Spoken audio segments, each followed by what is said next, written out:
wabarakatuh. Kaifa halukum jami'an? Semoga semuanya diberikan kesehatan oleh Allah, baik sehat jasmani maupun rohani, sehingga bisa belajar dimanapun dan kapanpun. Baiklah, bertemu lagi dengan pelajaran Al-Quran dan Hadis.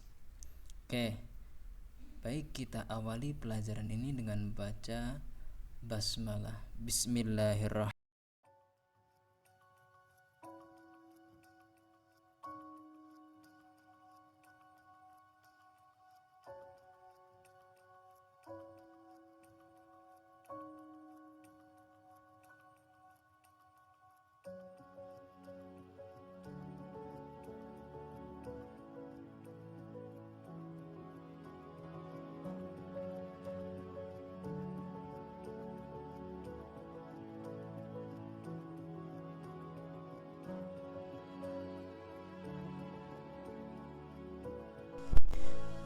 Oke, sebelum memulai pelajaran, Pak ingin memberikan suatu kisah, menceritakan suatu kisah tentang temannya Nabi Musa di surga. Jadi suatu hari Nabi Musa itu bermunajat kepada Allah, "Ya Allah, aku ingin mengetahui siapa gerangan temanku yang ada di surga nanti. Di siapa temannya yang di surga nanti yang menemani?" Kemudian malaikat Jibril turun dan berkata, menyampaikan firman Allah, "Wahai Musa, penjual daging yang ada di tempat ini adalah temanmu nanti di surga." Ini penasaran Nabi Musa ini penjual daging kok bisa jadi teman saya di surga nanti. Hanya ditelusurin lah. Kemudian Nabi Musa berjalan menuju tempat yang ditunjukkan oleh malaikat Jibril. Ketika tiba di sana, Nabi Musa melihat seorang pemuda yang sedang sibuk melayani pembeli. Saat malam tiba, sang pemuda itu mengambil sepotong daging lalu bersiap-siap untuk pulang ke rumah. Nabi Musa mengikuti langkah pemuda itu hingga di depan pintu rumahnya. Nah, ketika sudah sampai ke pintu rumahnya, Nabi Musa memohon izin, "Apakah saya boleh menjadi tamumu?" Kemudian pemuda itu menjawab, "Ya, silakan." Kemudian Nabi Musa dipersilakan masuk ke rumah. Lalu dia menyaksikan, Nabi Musa menyaksikan pemuda itu sibuk memasak dan menyiapkan makanan. Tak lama kemudian pemuda itu menurunkan sebuah keranjang besar dari tingkat atas. Ini seperti ayunan dari keranjang, besar ukurannya untuk orang dewasa.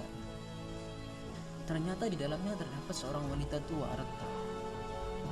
Dia segera membasuh tangan wanita tua itu, kemudian menyuapinya perlahan-lahan. Saat dia hendak mengembalikan keranjang tersebut ke tempat semula, lidah seorang wanita tua itu bergerak dan mengucapkan kalimat, "Berdoalah," dan yang tidak dapat dipahami oleh Nabi Musa. Setelah itu, pemuda itu kemudian mengidangkan makanan untuk Nabi Musa. Sesudah makan, Nabi Musa bertanya, "Wahai pemuda, bagaimana kisah kehidupanmu dengan seorang wanita itu?" Kemudian pemuda itu menjawab, "Dia ibuku.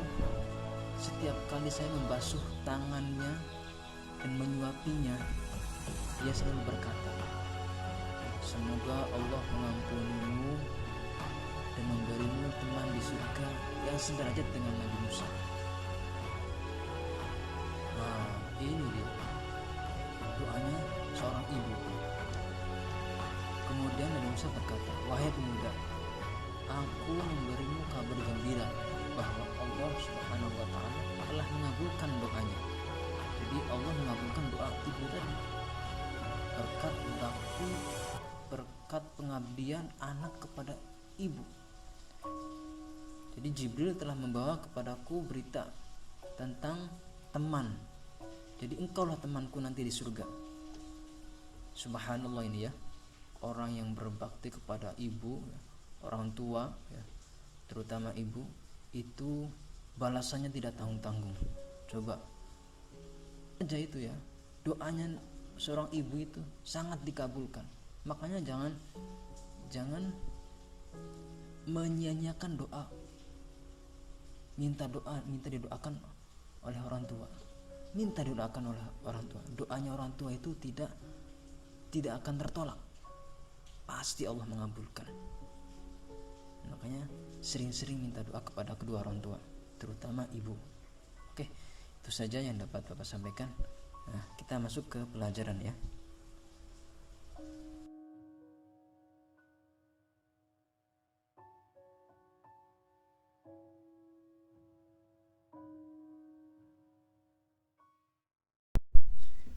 Baik, sekarang kita lanjutkan materinya, yaitu tentang isi pokok kandungan surat Al-Ikhlas ya.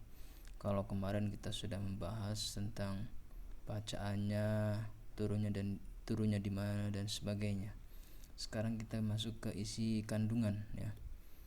Surat Al-Ikhlas ini kita sudah tahu artinya memurnikan keesaan Allah. Kemudian surat Al-Ikhlas ini diturunkan sesudah surat An-Nas ya. Termasuk golongan surat Makiyah. Jadi turunnya sesudah Nabi Muhammad sebelum Nabi Muhammad hijrah ke Madinah. Nah, apa sih isi kandungannya? Yaitu surat Al-Ikhlas menerangkan tentang penegasan secara tegas ya kemurnian keesaan Allah dan menolak segala macam bentuk kemusyrikan seperti menyembah patung atau menyembah selain Allah lah ya, percaya kepada jimat atau meminta bantuan kepada dukun atau minta bantuan seperti pesugihan di gunung-gunung atau di tempat yang katanya keramat lah ya. Padahal kita sudah dianjurkan ya, sudah ditekankan, diwajibkan untuk hanya meminta kepada Allah. Gak usah minta-minta kemana-mana ya, langsung aja minta kepada Allah. Atau lewat perantara orang tua, ibu itu termasuk keramat yang paling sakti ya. Kalau kita minta didoakan sama ibu, minta apa saja pasti dikabulkan, seperti cerita yang tadi ya. Tegaskan bahwa hanya Allah lah yang berhak disembah, enggak ada yang lain ya, hanya Allah saja. Makanya dalam surat Al-Fatihah ada kalimat iyyaka na'budu wa iyyaka nasta'in, hanya kepadamulah kami menyembah dan hanya kepadamulah kami meminta pertolongan. Nah, Allah tempat bergantung ya, tempat kita bergantung dan memohon pertolongan. Allah itu tidak beranak dan juga tidak diperanakan ya. Tidak seperti kita. Kita ya punya orang tua, punya ibu, beranak. Anaknya ada yang satu, ada yang dua dan sebagainya. Kemudian berkembang biak menjadi ada yang punya cucu dan sebagainya. Nah, itulah. Dan tidak ada sesuatu pun yang menyamai Allah. Tidak ada satupun yang menyamai Allah. Pak, kalau di Asmaul Husna kan ada namanya Ya Sami', Allah Maha mendengar. Apakah sama dengan manusia? Tidak. Manusia bisa mendengar dengan adanya telinga yang diciptakan oleh Allah Subhanahu wa taala. Tapi kalau Allah itu Maha mendengar. Terus pendengarnya seperti apa, Pak? Enggak usah dipikirin pendengarannya seperti apa. Tidak seperti kita. Karena Allah Maha mendengar, apa yang terdetik, apa yang ada dalam hati kita yang belum diucapkan itu Allah sudah tahu duluan, sudah mengerti. Ya. Allah itu Maha mengetahui segalanya, Maha mendengar apa yang terdetik di hati kita. Ya. Itu Allah. Oke. Nah, bagaimana kita nih sebagai umat Islam, sebagai pelajar ya, untuk menerapkan surat Al-Ikhlas ini ke dalam kehidupan sehari-hari, dalam ibadah misalnya ya. Surat Al-Ikhlas ini merupakan golongan surat yang pendek ya. Itu surat Al-Ikhlas sangat dianjurkan ya. Sangat dianjurkan dibaca ketika sholat maghrib di malam Jumat. Jadi malam Jumat itu maghrib ya, itu dianjurkan membaca surat Al-Ikhlas. Jadi setelah rakaat pertama ya, jadi rakaat pertama itu baca Al-Kafirun dulu. Setelah baca Al-Fatihah untuk rakaat pertama itu baca surat Al-Kafirun. Nah untuk rakaat kedua setelah baca Al-Fatihah kemudian baca surat Al-Ikhlas ya.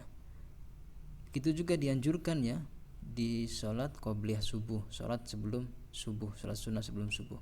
Nah itu surat Al-Ikhlas ya dianjurkan. Nah, kalau sudah tahu kita amalkan ya. رقت عيناي شوقا ولطيبة ظرفت عشقا فعتيت إلى